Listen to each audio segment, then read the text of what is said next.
عالم اسلام کے ایک بڑے جید اور بڑے قابل متقی اور پرہیزگار عالم دین اشرف الفقہا حضرت مفتی مجیب اشرف رضوی ناگپوری رحمۃ اللہ علیہ انڈیا میں وصال فرما گئے۔ اللہ تعالی حضرت کو اپنے جوار رحمت میں وسیع جگہ عطا فرمائے۔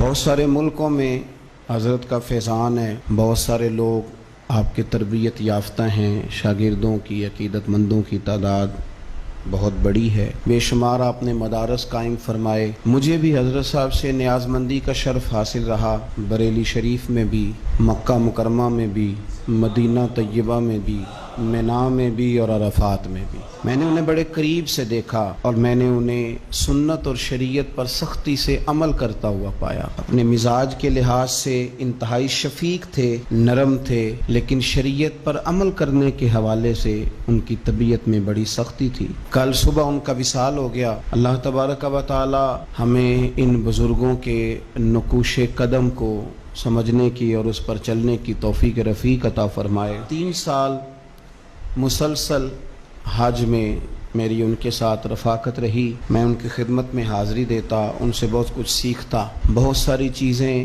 جو ذہن میں ہوتی وہ ان کے سامنے رکھتا اور وہ بڑی میرے ساتھ محبت کا اظہار کرتے۔ فون پر بھی بڑا مسلسل رابطہ رہتا۔ کل جب خبر ملی تو دل کو بڑی تکلیف ہوئی۔ ضرورت جتنی بڑھ رہی ہے صبح دوراں کی، اندھیرا اور گہرا ہوتا جاتا ہے، اور پھر ہندوستان میں رہ کر مسلمانوں کی قیادت کرنا، ان کو سنت اور شریعت پر صرف تبلیغ نہ کرنا بلکہ عمل کر کے دکھانا، یہ ان لوگوں کا بہت بڑا کام ہے۔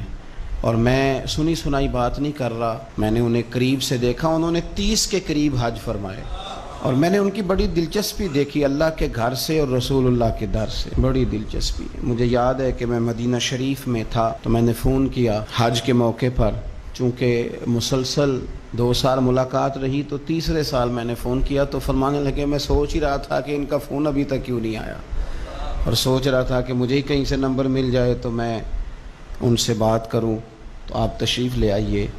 میں اپنے کچھ احباب کے ساتھ مدینہ شریف میں ان کے ہوٹل میں ان سے ملاقات کرنے گیا تو بوڑھے جوان سبھی سو رہے تھے، لیکن وہ بڑھاپے میں، ان کی عمر 80 سال سے زیادہ تھی، تو بڑھاپے میں بھی میں نے دیکھا کہ قرآن مجید کھلا ہوا ہے اور بڑی خوبصورت آواز میں اللہ کی کتاب کی تلاوت فرما رہے ہیں۔ اللہ تبارک و تعالی ہماری یہ گواہیاں ان کے حق میں قبول فرمائے، اور اللہ کریم ان کو اپنی بارگاہ سے بہترین صلہ عطا فرمائے۔